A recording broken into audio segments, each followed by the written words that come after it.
Well, just two old guys talking sports who've been around the valley for a while. Brad Cesmat, you've been around the valley. You've watched Arizona high school football explode here, built a business out of it. It's a lifestyle. As we look at Arizona high school football headed into 2024, how would you describe what has happened here in the last 10 years?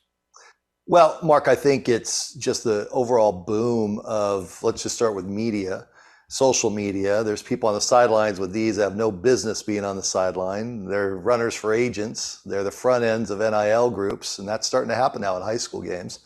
And that's concerning. And that's the direction, though, that we're going. And you're not going to be able to close that off.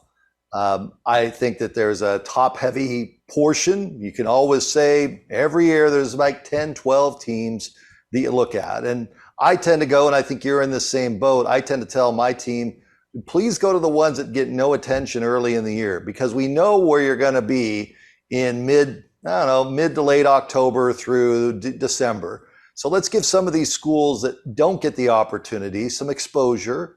Kids' memories are made. They get excited if Mark McClune shows up on a sideline. They get excited if Brad Cesmat shows up on a sideline, or Cody Cameron, who you had on last week, or Julia or Nick or whoever. They get excited. And so for us just to be exclusive to the same 12, 14 schools, I'm not about that. I love to see the growth, and I love to see the wealth spread around. And the quality of football, sure, it's on par with the rest of the country, but I'm not big on that conversation, that talking point. I just go out and I watch. I watch Deuce Robinson kill it at Pinnacle, and now Deuce is on the field over at USC with Jacoby Lane, two Valley kids who got the job done. Brock Purdy was an under-recruited quarterback. You know that story. Here's a kid at the National Football Foundation event that comes up to me afterwards and says, "What community college should I go to, Mr. Cesmat? I have no offers." And now he's quarterbacking the San Francisco 49ers. So if you go out on a Friday night and you take it all in, and then Saturday you end up on the sideline or a press box at a college game, and then Sunday you have the NFL, that's a great weekend. That's just a great weekend. Is Brock Purdy's story the best story in Arizona high school football history? I think if you were to just look at where he was, and what people don't remember about Brock is when he came up to me at that event, I was the MC of that event. It was him and Tyler Shuck together. They had their little tuxedos on. You've seen that event. And for Brock to ask that question, he said, "Can I talk to you for a moment off to the side?" And I hugged him, Mark. I literally hugged him, because I usually get crazy parent or crazy kid, or I'm being slept on, or look at the number of my followers and I don't care. What is your GPA? What is your life story all about? Because football is going to be gone for most of you by the time you're in your early to mid 20s. And so Brock's story, when you look at what happened with Brock, his junior year, spring football, he's out playing paintball with his buddies, gets a cactus in his throwing hand. No spring ball. Second game in his high school senior year, mono. Mono's bad. I don't know if you had mono, Mark. It's terrible. So he was under-recruited. People didn't even know he was there. And when you look at it from that lens, sure, it would have to go down as one of the most remarkable, amazing storybook movie endings that we've seen. What stories are you watching as we kicked off, the season last week, and we head into, officially, I guess you could officially call this week one this week? Sure. I think if you look at the Chandler Unified School District, let's just start there. They've been the power shifted over to the west side, where it's Centennial and it's Liberty and others on the west side of town. What I see out of CUSD is you have Chris McDonald over at Basha. He's fully loaded. I was on the sideline at Hamilton Centennial the other night, last Thursday night, and very impressed with both those schools. Both those schools should be playing maybe one another again in late November, maybe even in the championship game. I felt like last weekend, the opening weekend, I was out with Brock's dad, Sean Purdy, on the sideline at Perry. Perry's got a young quarterback, Adam Snyder's kid, he's terrific. And so the quality of football around the Valley is what I'm looking at. Jason Jewell over at Brophy, is he about ready to break through? A remarkable ending against Williamsfield to start out week one, with Fitz's kid catching the winning touchdown. On the smaller school side, you always have to look at what goes on up on the rim, or you have to look at what goes on out with Yuma Catholic. There's always a good story in small town Americana football. I love doing the Blue Ridge Sholo story. I love going up to the White Mountains and seeing the football on a Friday night. It's so different up there, Mark. So, for me, it's not, hey, go around the corner and go see Castile play or Higley play. That stuff's easy. It's more fun to go out and go into the small parts of the state, not just in Maricopa County, and to see what goes on up at Sedona playing against Bradshaw Mountain. Stuff that just doesn't really move the needle if we're talking about big interest, but in those little communities, that is huge. Does Centennial bounce back this week? Centennial, I think Richard Taylor's team, Mark, if you look at Centennial every year, they get better as the season progresses. And so when it gets to, I'm not even looking at this week, I'm looking more at when Centennial plays Liberty, okay? When it's the end of the year, and when those two schools line up from one another, let's just see what we have here. Because you've been on that sideline.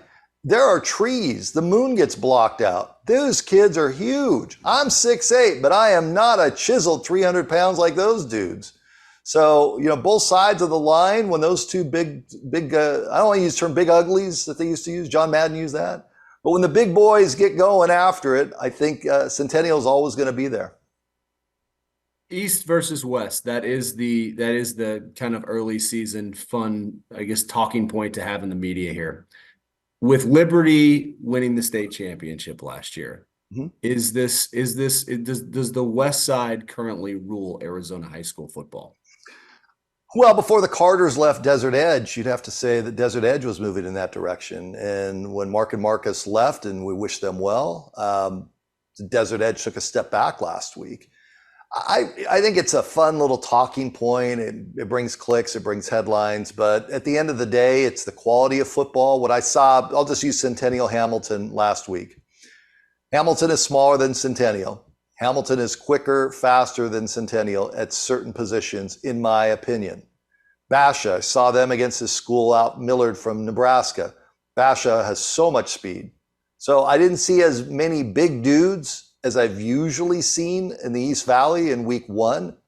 And having seen Centennial up close, yeah, they got a bunch of monsters on that side, on both sides of the football. So the power, the strength of schedule and all that stuff, it'll be left on the field. You and I can talk about it, but I don't feel like if I drive to the west side, I'm going to see any better football overall than I see over on the east side.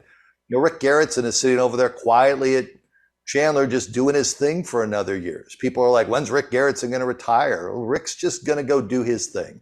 And he's going to produce players that go on to college. Eddie Zuby over at Higley, he just puts out a team every year that wins at a smaller level. It's not always about the open, Mark. The open sounds great. It sounds sexy. I don't like it when I hear from coaches, well, if we don't make the open, it's a failed season. Guess what? That's something you want to say as a 35, 45, 55, 65-year-old coach, but you can't tell that to the 17, 18, 19-year-old, whatever. You can't tell a kid that, yeah, it was failed season when they're in their high school years. You know this. High school years are the best years of your life. It only gets more difficult as you go older. So if you're a sophomore in high school, oh, it's a terrible season. Oh, you won 5A. It's a runner-up. No, it's not. No, it's not. That's elitist, and we're better than that. How much have you seen the sport of high school football grow in Arizona since you first came to town? Well, we shot it in black and white and put it on the Stagecoach, and that was in the days where your esteemed photographer John Gustafson was one of the Beatles back then, because he'd show up with a camera and be on the sidelines. And I love Gus, but I think the media.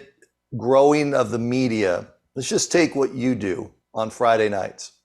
Even when I was at 3 on Friday nights, before there, Gil was there, and it was skylights, and then it turned into headlights. And then there's other high school shows that have come and gone, and there's some that are still here. I think our industry has figured out, and this is one reason why I punched my ticket in getting out of some of the media places I've been in. Not at 3, it was me wanting to open this. But I would run into managers, general managers that would say, nobody cares about that stuff. Just go get a couple highlights. Only people that watch that stuff or listen to that stuff are the parents. And that's just flat wrong. And so I think our industry has matured somewhat. They've seen that rights fees for pro sports are through the roof. College is part of it. It'd be nice if the college wasn't in trouble with the NCAA or being thrown in jail, or as I like to say, ASU stands for Always Something University. Like, it's always something, guys. Get out of your way. And I think they're on the right track. High school is much more than just boys football. Look at girls flag.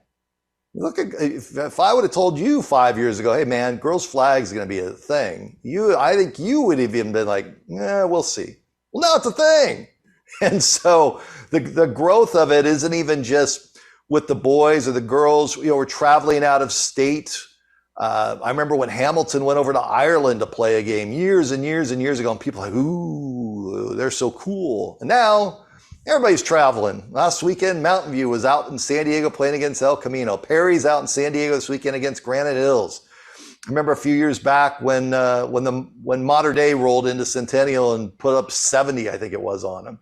Bishop Gorman comes down here and is, ooh, they're just high school teams. That's it. I think what's changed, the recruiting part of it has turned into ugliness. The transfer stuff is always going to be there. There's already kids and parents that are sitting in the stands. When I go speak, Mark, to high schools, I spoke to a couple of high school coaches in their booster clubs last few weeks. When you're a freshman parent, you're all excited. Man, look at my son is on the team. You're a sophomore parent, it's, yeah, he's good. That kid in front of him on JV or varsity, oh, my kid's better than him. I'm not going to go in the snack bar and sell popcorn. Come on, I'm here to watch my boy. Junior year, they're really not doing enough to get my kid recruited. By senior year, it's like, this place is terrible.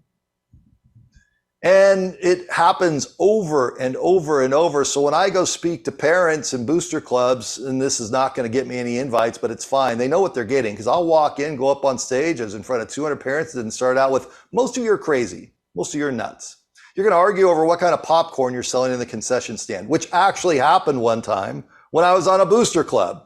They were arguing, that school down the street has better popcorn in their snack bar than we do. Ooh. And they were the worst parents around town. The media knew this school had the worst of the worst parents. And I told them that. They didn't like it. Finally, a lot of those people moved on. But what's changed, I think, is the expectation. You're going to go boo referees. You're really going to go after referees in the parking lot. There's a shortage of referees. And I'm watching some refs the other night that are north of 70 that are out there trying to just get their little bit of stipend and stay in shape. We have girls flag, boys tackle. So during the week, we don't have enough referees. That's changed. David Hines probably has the most impossible job in the world right now because he's got crazy parent expectations. And yeah, I need a hardship because, and then you hear the reason and it's, okay, you just are trying to find a way to get out, and the transfer portal will swing wide open in week 5. And by the time the season ends, they'll say goodbye to their friends at one high school at Christmas break, and then they'll start a new school in January, and it's rinse repeat. So is all of this healthy? Oh, I think sports is healthy. You played football. So you know the benefits of football. You have to work together as a team. I know for me, in being in sports, if I have somebody on my team now that is not a good teammate, who makes it about themselves, who thinks they're above everybody else, they're fired. They're gone. That's not how it works in sports. It's not how it works in business. Can't have it be all about you. And the best teams, the ones that come together, if it's, hey man, I got to get my this or my that. There's a player, I'm not going to say his name, there's a player in town, went and spoke to a team. He's sitting in front of me. He's now in the NFL. Looked down at him and said, why is it you always put on social about how you're being slept on when your GPA is below 2? Why is that? Then you just kind of look down at the ground like, I just don't care. You want to brag up about how great you are at football. It's not happening in the classroom. So is the benefit of football the working out, the getting up at 5 a.m., 4:30 a.m., iron sharpens iron. You're in the weight room. One day you're benching 100. 6 months later, you're benching 180 and you're feeling pretty good about yourself. And you have to overcome adversity. It's raining. They were throwing stuff at the bus. You're on the road. You're down 35-10 and you come back and win 36-35. You kick the game-winning field goal or you miss the game-winning field goal. Those are life lessons. That is the beauty of sport. Does the sport of football have some issues? Sure. People that underestimate the concussion stuff, that's a criminal. When I hear of a kid that has 4, 5, 6 concussions and they're still playing, shouldn't happen. Shouldn't happen. The outside influences of, hey man, hey Mark, get over here. Hey man, your kid's pretty good. Oh yeah, hey, here's my card, or here's this, or here's that. Well, let's get this transfer portal going. Let's find some money in a collective. It's happening at the high school level now, Mark. Collectives at the high school level. And they can spot a kid. When I see that an 8th grader has an offer to go to a university, the collective's already gotten a hold of them. And what is the family going to say? Is the family going to say, oh, we're not interested? Of course they're interested. So, there's a give and take. It's like anything. So where does Arizona high school football go? Let's say the explosion for me has been in the last 15 years. Where's it go in the next 15? Where are we headed, Brad? Looking at your crystal ball, is there one back there? I don't know if I have a crystal ball. I think, Mark, I think there's going to become more of a push for club football, the IMG approach, because there's too many high schools that don't trust or believe in the AIA. And I don't agree with those people. I think the AIA does the best job that they can do, but they want to be able to practice when they practice. They want to be able to schedule when they schedule. They want to be, and when I hear from coaches, well, all they do is do the scheduling and the referees, and we can do that. We can run our own leagues. Then you're just an academy. Look at what's happened in basketball. Look at what's happened in high school basketball. Look at what's happened in high school soccer. High school soccer is almost obsolete to the point where I'm hearing that it may get canceled because everybody's just going to club. So there's going to be people trying to do club football. That's going to happen. That's already been attempted. The silly season, the underwear Olympics of 7-on-7, which means absolutely nothing, but it's a money maker, it's a money grab. That's going to continue, and that may morph into something more. I think in the next 10 to 15 years, that's going to be a space. When a player dies on the field, I'm not being an alarmist, but when it happens and it becomes a big story, there's going to be people that will say, we have to take a step back. When a player, is there bigger, stronger, faster? You've been on the field Sundays, it's car crashes. It's car crashes over and over and over. It's spinal cord injuries. And this is nothing new. So you have to look at the health of the game, and the NFL is trying to do the best they can to grow it by having women in flag football and flag football leagues. Flag football may become more prominent. Heck, it's in the Olympics coming up. So I think if you look at the crystal ball of it, is it just a bunch of club coaches in their 20s and 30s that are runners for agents with teams that are stacked to try to be a feeder system for colleges? That's where it's going. As far as colleges go, what did you make of ASU's debut against Wyoming? So you have to give it context, and context is Arizona State, much like U of A's last season under Kevin Sumlin when they got boat raced 70-7. U of A was the worst program in America. They were. Arizona State, probably right there is the worst program in America that Kenny inherited. Yet always something university under siege. The cheating was well known. The scandal was well known. Those people that say, well, if we hadn't been dimed out, we would have had Jaden Daniels. We had Brandon Ayuk. We look at all the guys. We had Ricky Pearsall. We had Johnny Wilson, and on and on and on and on. Yeah, but you got caught cheating. Okay, just so we're really clear about this. And AP left the thing in a mess, and so on and so forth.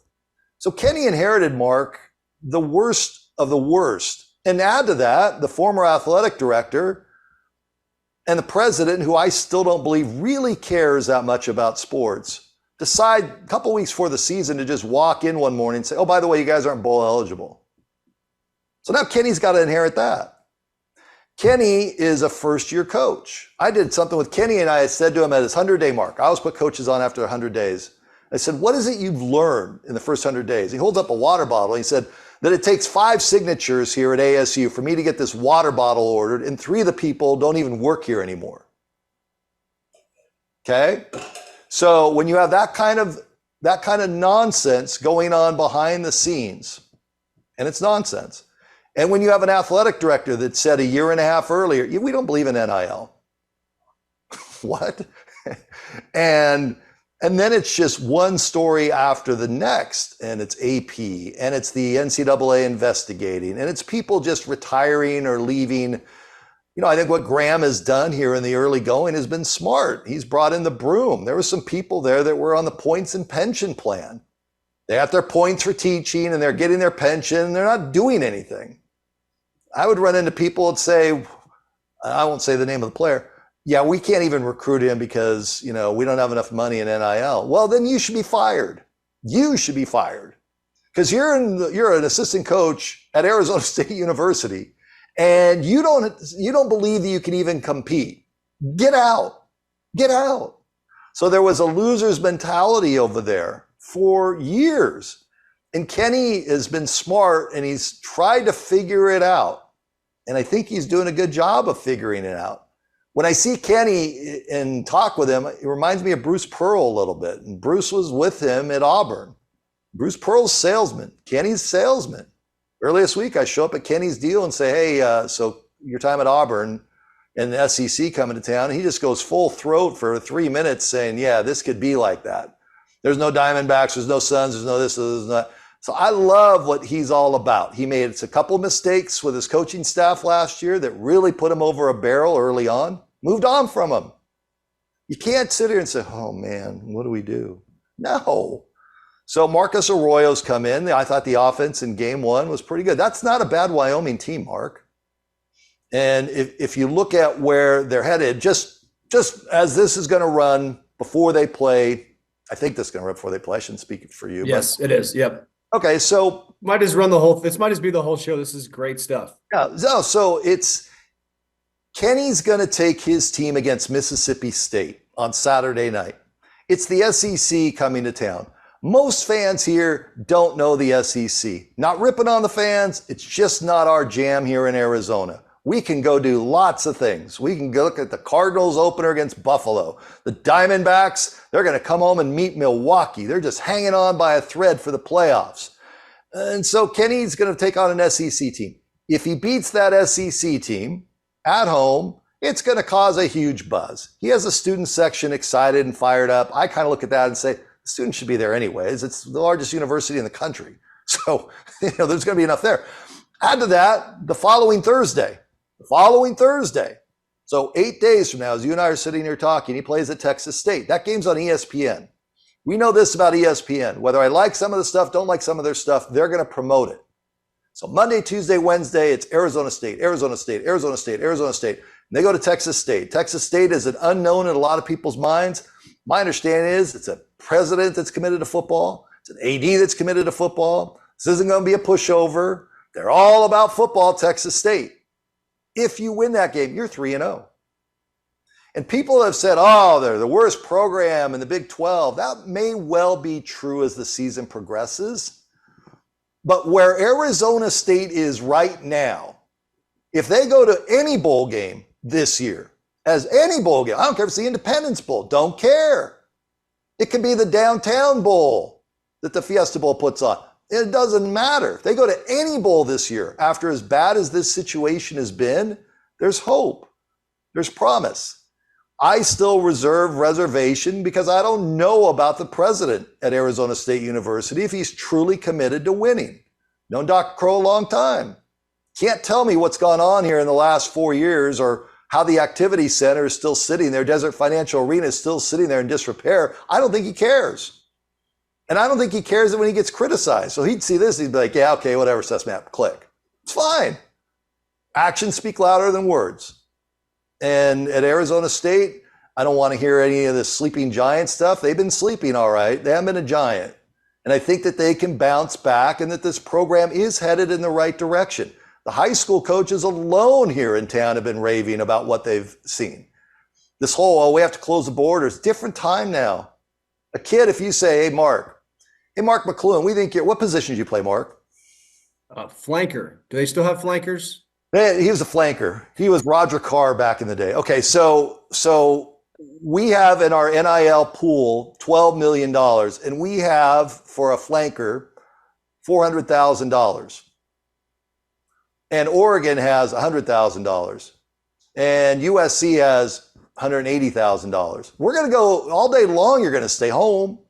So this whole how it used to be, like I used to get offensive linemen from Arizona State not staying here because in high school, what do you do every morning? You get up, it's 115 degrees, and then you go to Eugene, or you go to Champaign-Urbana, or you go wherever. Hey man, I think I'm going to leave. And then they usually come back. Well, now it's going to totally be dependent on how much. And so that's a completely different way of recruiting. I think Kenny's good at it. So I'm bullish on him. I'm bullish on what Coach Brennan's doing in Tucson. I mean, this is a great time for us in the state. New coach up at NAU. Hopefully they get that thing straightened out. But I think from a football fan standpoint, college football, Mark, the college football playoff is 1,000 times more interesting to me than anything going on in the NFL in September and October. I don't need September and October NFL football. College football is... CFP's just invigorated some life into the whole deal. Could Tedero McMillan get your Heisman vote? No. I would say there's a player over Colorado. If you don't leave the field except for 2 plays and you're making that big of an impact, and I am a Heisman voter, and we're not supposed to say who we're going to vote for, but right now I wouldn't give it to him. Now he's got a chance. Next week, Kansas State, ESPN. Following week, Utah. Those are 2 signature games. Those are 2 games where you can put yourself out there on the map. But you know this, it's like when Christian McCaffrey was at Stanford. Nobody watched their games. It was late at night. Nobody saw him. He should have won. They're going to see Carson Beck all season long at Georgia. They're going to say, oh my gosh, Carson Beck's the greatest this, the greatest that. Oh my gosh, he's amazing. Because those guys in the East Coast aren't going to watch T-Mac. They're not going to watch U of A on a 7:30 kick against NAU this week. Not happening. Brad, you can come talk to our booster club at Arizona's Family Sports anytime. Hey man, I'm an alum. I am an alum of Arizona Family Sports. So, I'm on it. 6 o'clock, 11:30, 11 o'clock. I don't know. We got a bunch of airings, bunch of shows. But you do great work over there. Your staff does great. Gus is a Hall of Famer. I have to give him a shout out to the cameramen because they never get the shout outs that they deserve, in my opinion. He's a Hall of Famer, and I appreciate your time. He's a force of nature, as are you. Thank you so much, and let's do this again. This is fun. Whenever you want.